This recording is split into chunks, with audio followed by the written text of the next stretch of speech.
निज ज्ञान के जो ऊपर लिखा ना, पूर्वालंबित बोध नाश समय, पहले जो हमारे ज्ञान का आलंबन बना था वो गे का नाश होता है तो इस मूर्ख को लगता है कि मैं मरा। अब गे तो बदलेगा ही। तो इसलिए निज ज्ञान के अज्ञान से अपने भगवान आत्मा को तो जाना नहीं। गत काल में जाने गए जो गे उनके नाश से, कितना सरल अनुवाद है। जैसे गद्य में पढ़ते जाओ आप, पद्य में मत पढ़ो, गद्य में पढ़ते जाओ, है तो पद्य ही। गत काल में जाने गए जो गे उनके नाश से, निज नाश माने अज्ञजन, अज्ञानी जन ऐसा मानते हैं कि मैं मरा, मेरा नाश हुआ। अब कैसे? अब ये राज गया, इसके तो कल तक हम मालिक थे, आज चला गया, राजा नहीं रहे हम, तो लगता नहीं हम खत्म हो गया, अब हमारी क्या है। अरे उसका तो राज गया तो वो समझता है कि मैं खत्म हो गया। हम तो कहते हमारी इज्जत गई तो सब कुछ गया, अब क्या ही रहा, अब कैसे जिंदा रहे, खा लो जहर मर जाओ, कहते ना इज्जत गई, इज्जत गई तो सब कुछ गया, बोला हमने गया। मैंने वो इज्जत नाम की कोई चीज है, क्यों कि जिसके खत्म होने से हम खत्म हो जाएंगे, क्यों कि तेरे ज्ञान का जो गे बना था वो तो नष्ट होगा भैया, क्योंकि वो नष्ट होना उसका स्वभाव है? क्या ख्याल है ना। अब वो ज्ञान उसके नष्ट होने से अपना नाश मानता है, तो लिखा नष्ट हो पर गे पर ज्ञायक सदा कायम रहे। गे नष्ट हो जाएंगे लेकिन जानने वाला भगवान आत्मा तो कायम है ना। निज काल से अस्तित्व है, इसका नाम है कि भगवान आत्मा का अपने काल, काल माने पर्याय। देखो द्रव्य क्षेत्र काल भाव है ना, और वहां पर ये है कि ये काल क्षेत्र, क्षेत्र बोलते हैं ना आकाश को, तो उसकी जगह अब आत्मा के असंग प्रदेश, और काल जो अपन बोलते हैं अनादि अनंत, तो आत्मा की अनादि अनंत जो पर्याय है वो काल कहलाती है, सो काल। तो अपनी तो वह ज्ञान पर्याय थी तो बावी चली गई, ऐसे ही स्वरूप था, तो अगली पर्याय आ गई, लेकिन त्रिकाली ध्रुव तो तब भी था और अब भी रहा। देखो नष्ट हो पर गे ज्ञायक सदा कायम रहे, और मैं तो ज्ञायक हूं ना, मैं गे तो नहीं हूं। निज काल से अस्तित्व है, क्योंकि मेरा अस्तित्व तो वो परकाल है, वो निज काल है अपना भगवान आत्मा का जो नित्य स्वभाव, उससे मेरा अस्तित्व है, अनादि अनंत में हूं है। यह जानते हैं विज्ञजन, ज्ञानी जन ये जानते हैं, शादवादी ये जानते हैं, इसलिए वो नष्ट नहीं होते हैं। देखो अर्थावलंबन काल में ही ज्ञान का अस्तित्व है। अर्थावलंबन काल क्या होता है जी? अर्थ माने पदार्थ, वही स्वपर दोनों, अवलंबन माने उनको जानना, तो स्वपर पदार्थों को जानने के काल में, अर्थावलंबन काल में ही ज्ञान का अस्तित्व है। कुछ लोग ऐसा मानते हैं कि मैं ज्ञान को जानूंगा तो ही मेरा अस्तित्व है। काय का अस्तित्व? अब मैं प्रवचन ही नहीं कर पाऊंगा तो मैं काय का अस्तित्व, मर जाऊं? क्यों? प्रवचन करने से मेरा अस्तित्व है, नहीं कर पाऊंगा तो मेरा अस्तित्व तो खत्म हो जाएगा है? फिर मैं विद्वान नहीं रहूंगा। यदि मैं गले से नहीं बोल पाया और हाथ से नहीं लिख पाया तो मैं विद्वान रहूंगा कि नहीं रहूंगा? क्यों भैया? स्मृति भ्रंश भी हो जाए, ऐसा लगा शास्त्र में। अरे ऐसा लिखा है पूज्यपाद स्वामी ने, बोलो भैया, मत्तोपि उन्मत्तोपि, ज्ञानी धर्मात्मा आधा पागल हो जाए और पूरा पागल हो जाए तो अभी सम्यक दर्शन नहीं छूटता। क्या कह रहे? मैंने पागलों को भी सम्यक दर्शन होता है, इसका तो अर्थ यही रहेगा ना, पागलों को सम्यक दर्शन रहता है, नहीं हो गया अर्थ कि मध्य अवस्था में भी, और उनमें अभी कोई ऐसा प्राय जबरदस्ती धतूरा खिला दे, धोखे से जबरदस्ती लेकर के एक इंजेक्शन ऐसा लगा दे कि जिससे वो आधा पागल जैसा हो जाए, तो त्रिकाली धूप थोड़ी निकल जाएगा उसके ज्ञान से, ये बना है, ये बना है, नहीं निकलता। कोई खतरा नहीं है इनसे, ये जगत में इसे कोई खतरा नहीं है। खतरा होगा तो तेरी जेल को होगा। जेल माने देह, देह देह। इसलिए कहता हूं मैं, इसको पढ़ना तुम ध्यान से कि कोई ने काया जब पर्याय लिखी ना तो बिल्कुल जानने के भाव को लिखा, और बनारसी दास ने तो शरीर ही ले दिया। वो शरीर को ही पर्याय के रूप में प्रस्तुत किया है। काया की बात करी, कोई भी पर्याय हो, पर्याय तो पर्याय है ना। फिर मेरा पर्याय में अपनापन है ही नहीं। तो जो पर के जानने से अपना अस्तित्व मानते हैं वे, उनकी पहले तो वे निकल गए कि पर को नहीं जानना। अब ये पर को जानने वाले हैं। अर्थावलंबन काल में ही ज्ञान का अस्तित्व है, यह मान कर पर गे लोभी। पर गेयों को जानने का लोभ उनको सता रहा है बस। लोक में आकुल है। अब पर गेयों को जानने के लोभ का निषेध है ना, तो जानने का निषेध करने लगता है। तो गुजराती का एक पद आता था, तो गुरुदेव भी बोला करते थे और बाद में भी लोग बोलते रहे कि जान वाके लोभ मां सगलो संसार छे, कि जानने के लोभ में सारी दुनिया है। तो देखो जो पर को जानना नहीं है ना, पर को जानने के लोभ में दुनिया। अरे भाई, ये पर के जानने का निषेध है कि पर के जानने के लोभ का निषेध है? तो निषेध तो कर रहे लोभ का, और तू उसका अर्थ निकाल रहा जानने का निषेध, और इसके रूप प्रस्तुत कर रहा है। आत्मा पर को नहीं जानता, इस बात में प्रमाण के रूप में इस छंद को प्रस्तुत कर रहा है। तो उसका अर्थ ही नहीं समझता तो हम क्या करें? अजरा ऐसा अर्थ नहीं है कि बहुत बड़े विद्वान की जरूरत है, बहुत क्लियर है ना। पर जानवा के लोभ में ऐसा जी लिखा ना, पर का यह मान कर कि मेरे को पर को जानने से ही मेरा अस्तित्व है। पर गे लोभी, पर गे को जानने का लोभ करने वाला लोक में आकुल रहे। ये पैसा के लोभियों की वो यहाँ जगह ही नहीं मिली। कोई साधारण बात नहीं करें यहाँ। ये तो पर के जानने का लोभ, कि पर को नहीं जानने का, पर को नहीं जानने का द्वेष, पर को जानना में न आ जाए ये भय, यहाँ तो इनका निषेध करते हैं। तुझे क्या मतलब है? आए तो आए, नहीं आए तो नहीं आए। आया तो जान लिया, नहीं आया तो नहीं जाना। तो उसके प्रति हमें कोई रस नहीं है। निषेध उस रस का है, जानने का नहीं है। पर काल से नास्तित्व है ये, कि पर से पर काल हुआ वो, उससे हमारा अस्तित्व नहीं है। क्योंकि परकाल का तो हमें नास्तित्व है, स्वकाल का अस्तित्व है। लख कर स्यादवादी दिग्गजन, तो स्यादवादी ज्ञानी जन है, वो ज्ञानमय आनंदमय निज आत्मा में दृढ़ रहे। अपना भगवान आत्मा ज्ञानानंद स्वभावी है, और उसमें बड़ी मजबूती से वो स्थापित रहते हैं। दुनिया में जगत में जो होता है होए न होए नहीं होए, अरे वो तो एक एक चीज नक्की है कि साहब मैं उसे ऐसा बदल देता, ये कर देता, ये कोई संभव ही नहीं है।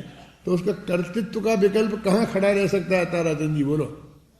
यदि सचमुच साहब आपके हृदय में ये बात नक्की हो जाए, बैठ जाए कि सब कुछ नक्की है, तो फिर कुछ भी बदलने का भाव हमारे चित्त में कहां से खड़ा हो सकता है? सहज भाव से क्या था दृष्टा रहो। यही वस्तु का स्वरूप है। इस वस्तु के स्वरूप को हम गहराई से समझें। अभी अंतिम छंद आप पढ़ रहे थे और उसमें लिखा है कि मूढ़ जनों को इस तरह ज्ञान मात्र समझाए। ज्ञान मात्र जो हमने भगवान आत्मा को कहा था पूरे समय सार में, और कुछ लोगों को उसमें शंका थी कि ज्ञान मात्र कैसे हो सकता है, तो उनको हमने ये बात समझा दी। इस प्रकार अनेकांत अनुभूति में उतरा आत्म राय। इस तरह से भगवान आत्मा जो अनेकांतमय है वो हमारी अनुभूति में उतरा। और अनेकांत जिन देव का शासन रहा अलंघ्य, अनेकांत का जो शासन है जिनेन्द्र भगवान का वो अलंघ्य है, किसी के द्वारा लंघन किया नहीं जा सकता है। और वस्तु व्यवस्था को स्थापित कर स्थापित स्वयं प्रसिद्ध, इसने वस्तु व्यवस्था को स्थापित किया और फिर स्वयं स्थापित हो गया। कौन? अनेकांत। अनेकांत माने भगवान आत्मा, अनंत गुणों का पिंड जो भगवान आत्मा है उसका नाम है अनेकांत। वहां प्रतिज्ञा की थी कि स्वादवाद की शुद्धि के लिए और वस्तु तत्व की व्यवस्था को बतलाने के लिए जो अनेकांत स्वरूप है, अनेकांत स्वरूप है आत्मा का, उसको यद्यपि हमने बहुत कह दिया फिर भी मनाग भूयो भी चिंतते, थोड़ा बहुत अब द्वारा कहते हैं। इस तरह उनने यहाँ तक अनेकांत, श्यालवाल और बस जैन दर्शन की वस्तु व्यवस्था, वो ये समझते हैं कि हमने इसको बहुत अच्छी तरह समझा दिया। अभी अनेकांत तो श्यालवाद पर लेख लिखने को बोले किसी को जैन धर्म के संदर्भ में, तो इसमें जो अपन बातें पढ़ रहे हैं तब से लेके अब तक, उनमें से कोई एक पंक्ति भी लिखेगा कि बोलेगा?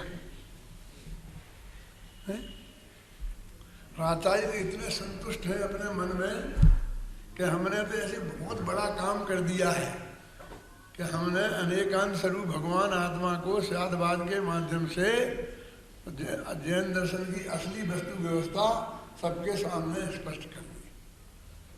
उन्होंने वो प्रतिज्ञा वाक्य था और ये समापन में कहते भैया हमने जो प्रतिज्ञा की थी वो प्रतिज्ञा हमने पूरी कर दी। और हम देखते हैं पूरा पढ़ जाते हैं आदि से अंत तक, लेकिन हमारी समझ में न अनेकांत आता है, न शादवाद आता है, न जैन दर्शन की वस्तु व्यवस्था।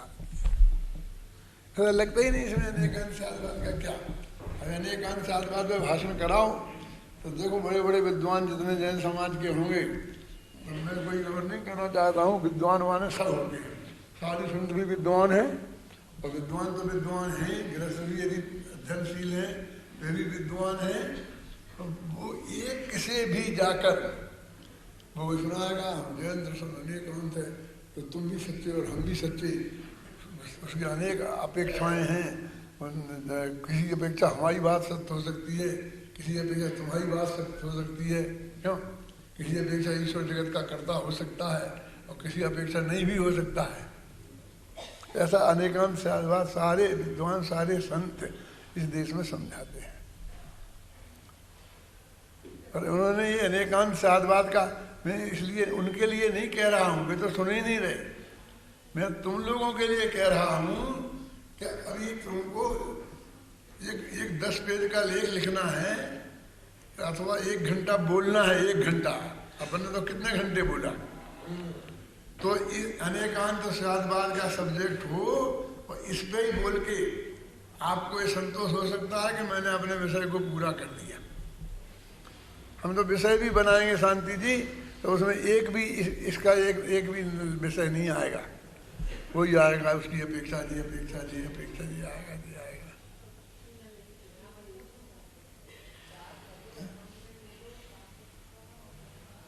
यानी अभी क्या है, जो अपना अभी भाव वाला छंद चल पढ़ना है अपन को, अब उसी को पढ़ते हैं तो उसी के संदर्भ में सब बात आ जाएगी जो मैं आपको कह रहा हूँ। पढ़ो भाव वाला छंद, तो कौन सा 58 है?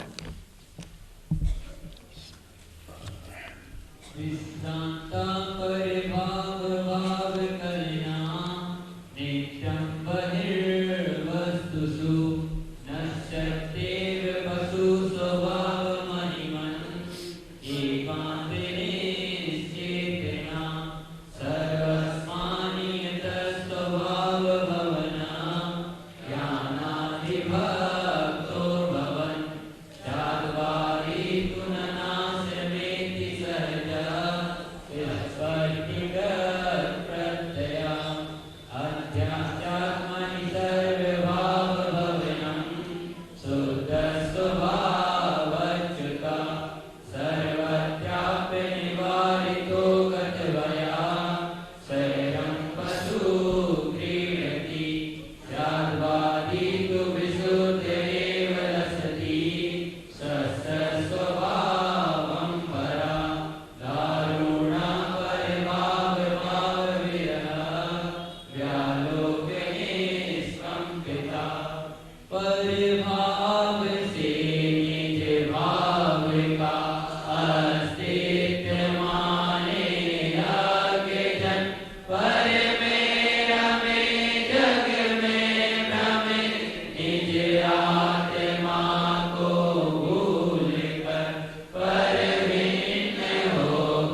ये शांति जी 258 छंद की जो तीसरी लाइन है उसमें एक मात्रा ज्यादा नहीं है, है ना। सर्वस्मिन नियता स्वभाव होना चाहिए ना। सर्वस्मान बहुत बड़ी मात्रा, आगे जरूरत क्या है, क्यों है? तो देखना है इसको गहराई से कि ये मेरे ख्याल से ये मात्रा कम होनी चाहिए। सर्वस्मिन नियता स्वभाव भवना, सीधा सीधा शब्द है। सर्वस्मिन है ना, ये सर्वस्मिन नियता स्वभाव भवन है। सर्वस्व मान कहाँ से आ गया है?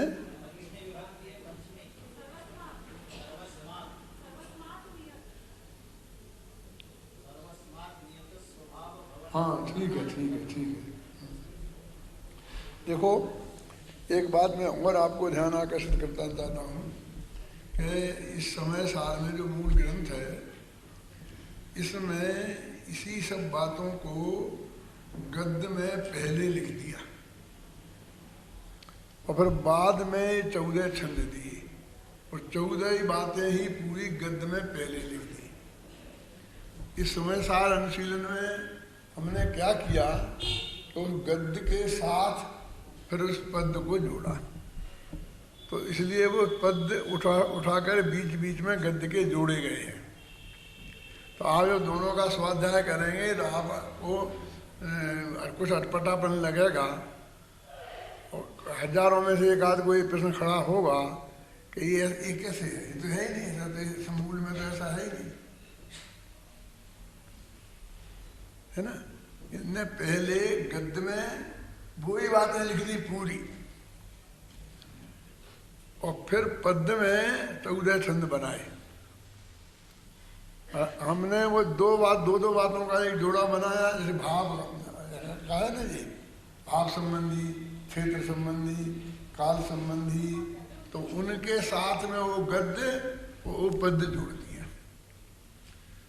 यदि ऐसा नहीं करते तो इसमें तो क्या हुआ कि तत्काल पहले गद्य लिख दिया और तत्काल फिर छंद लिख दिए और हमें तो उसकी व्याख्या करनी थी, तो बीच में अमृतचंद के साथ जयसेन और गुरुदेव और जयचंद छाबड़ा और अपनी टिप्पणी और सब जितना 2000 वर्ष में लिखा गया समय साथ पर, उसमें कोई नए बिंदु हों तो उनको भी लिखने थे।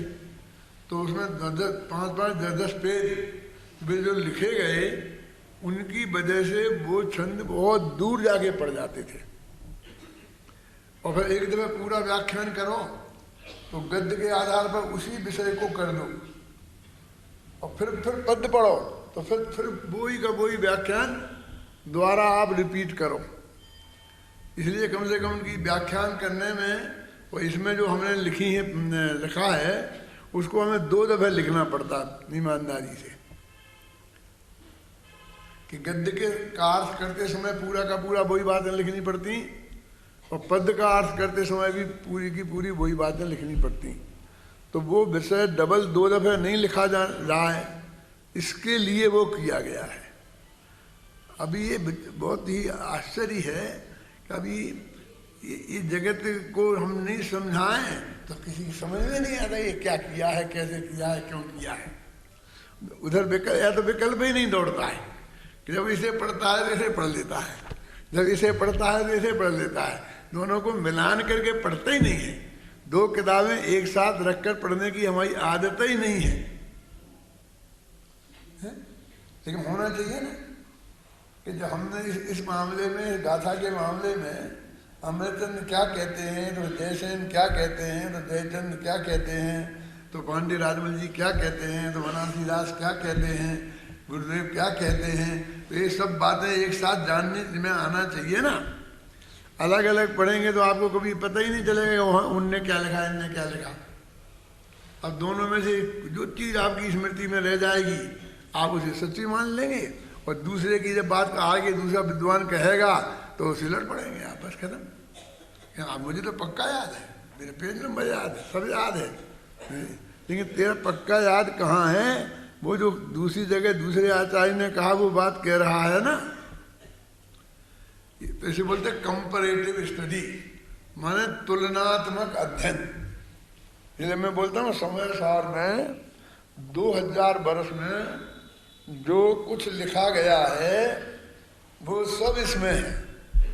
इसमें माने वो इसके साथ जो कितने पेज हैं, 2350 पेज हैं। 2350 पेज के 5-6 वॉल्यूम है ना, तो उनमें वो सब लिखा गया है जो समय सार की एक गाथा के बारे में 2000 वर्ष में लिखा गया और बोला गया। वैसे तो लिखा भी बहुत गया होगा जो गायब हो गया है, और बोला भी उससे कई गुना गया होगा। तो किसके कैसे बनते, किसका छपता है, किसके रहता है कायम, तो किसको पता है? अरे उसको ही पता नहीं है कि मैंने पहले इस गाथा का अर्थ किया था 10 साल पहले, तो वो और अभी जो अर्थ कर रहा हूँ उसमें क्या अंतर है। पूज्य गुरुदेव श्री का आप देखना, ये वो बताएंगे पहले मैंने ये बात ऐसी कही थी इस गाथा के संदर्भ में, और अभी ये बात मैं कह रहा हूँ क्योंकि ये बात मेरी उसके बाद पढ़ने में आई, वही नहीं मेरी समझ में आई। बराबर वो कह देगी वो 15-10 साल पहले मैंने प्रवचन में क्या कहा था, क्योंकि वो खूब मंथन कर करके करते थे। हमें रहना चाहिए कि इसी गाथा का अर्थ है पहले मैं क्या करता था और अब मैं क्या कर रहा हूँ, तो उसको अंतर को हमें स्पष्ट करना चाहिए ना। अब मैं आपको मैंने एक कल थीम बताई थी, एक ही थीम है कि ये जो भूले हैं जो कि ज्ञान मात्र भगवान आत्मा को कहा था तो वो गलत है। तो वो ये कहते हैं कि ज्ञान का ज्ञेयों के साथ, ज्ञेय माने सारा जगत। कुछ गुरुदेव श्री का प्रवचन भी आप सुन रहे थे, तो गुरुदेव बता रहे थे ना, आदान पमानम प्राणम रे पमानमोदिष्ठम रेयम लोया लोयम तम अपाहुषाब गयम, कि आत्मा ज्ञान प्रमाण है। माने आत्मा कितना है कि जितना ज्ञान है, कि ज्ञान कितना है कि जितना आत्मा है, कि दोनों बराबर है। क्यों कि यदि ज्ञान से बड़ा आत्मा होगा तो वो जितना बड़ा होगा ना ज्ञान से, वो उतना आत्मा अज्ञानमय हो जाएगा, अचेतन हो जाएगा। समझ में आए ना? तो अचेतन तो आत्मा का लक्षण नहीं है। तर्क समझ में आया कि नहीं आया? कि जैसे देखिए ज्ञान इतना है और आत्मा इतना बड़ा है, तो इतना है कि आत्मा तो ज्ञानमय रहेगा और बाकी का आत्मा अज्ञानमय हो जाएगा। इसलिए ऐसा नहीं हो सकता है। और ज्ञान यदि बड़ा हो और आत्मा छोटा हो तो फिर तो आत्मा को कोई कभी अज्ञानमय होने का प्रसंग नहीं रहेगा ना। लेकिन वो जो ज्ञान है जो आत्मा से आगे बढ़ गया है, वो अपना आश्रय के बिना, तो आत्मा के आश्रय से होता है वो, और आत्मा में से होता है वो निराश्रय हो जाएगा। इन दो तर्कों के आधार पर गुरुदेव श्री समझा रहे थे कि आत्मा और ज्ञान दोनों बराबर हैं। अब एक अपेक्षा है जी, दूसरी अपेक्षा है आत्मा में ज्ञान जैसे अनंत गुण हैं, तो अनंत गुण बड़ा है। ज्ञान उसका एक अनंतमा भाग है, वो दूसरी अपेक्षा है। अभी तो ये कह रहे आत्मा और ज्ञान बराबर है, और इस तर्क से क्या सिद्ध कर रहे कि फिर भैया आत्मा ज्ञान के बराबर है तो ज्ञान कितना है? क्योंकि हमें तो जैसे सांपनाथ वैसे नागनाथ नहीं, नाम क्या है? सांप। सांप, ये सांप किसे कहते हैं? नाग को, नाग किसे कहते हैं? हमें दोनों ही का पता नहीं है। हमें तो जैसे सांपनाथ और वैसे ही नागनाथ, आप समझ में आई ना? तो वो कहे तुमने हमसे कही कि आत्मा कितना है, ज्ञान के बराबर है, तो हम पूछ रहे ज्ञान कितना है ये बता दो। तो उनने कहा ज्ञान ज्ञेयों के बराबर है, क्योंकि सब ज्ञेयों को जानता है, इसलिए जितने ज्ञेय हैं उतना ज्ञान है। कि हमें ज्ञेय का भी पता नहीं है, कि गे कितना है, तो गे लोकालोक प्रमाण है। जो सारी दुनिया लोकाकाश में जो अच्छे द्रव्य हैं वे और अलोकाकाश ये सब गे हैं। गेयम लोया तम्मा माने इसलिए अपात सब ज्ञान, तो ज्ञान सर्वगत हो गया, ये गेयों के बराबर हो गया ना। और गे सारी दुनिया है तो ज्ञान भी इतना बड़ा हो गया, और ज्ञान उतना बड़ा हो गया तो आत्मा उतना बड़ा हो गया। जैन दर्शन में इस अपेक्षा से आत्मा को सर्वगत माने व्यापक कहते हैं। अब एक जो मत है जो ये मानता है कि भगवान आत्मा बिल्कुल जगत में व्याप्त है, सियाराम में सब जग जानी कि सर्वम खलविदम ब्रह्मा, सारा जगत ब्रह्ममय है, जो है ना वो जो मत है वो एकांत से मानता है। हम भी किसी अपेक्षा अपने भगवान आत्मा को सर्वगत मानते हैं। क्या जैन दर्शन में बोध वेदांत का पक्ष है, तो जैन दर्शन को एकांत से नहीं लेकिन साधवाद के मर्यादा के भीतर स्वीकृत है। इसके लिए प्रवचन साल में ना एक था, कौन सी 22वीं है 23वीं 22-23वीं का था, मैंने कहा ना प्राण प्रमाणम प्राणम देय प्रमाणम। मैं तो ये कौन शतक में संग्रहित की है क्योंकि मुझे बहुत महत्वपूर्ण विषय लगा। अब लोगों को ख्याल में ही नहीं आता क्या कह रहे हैं।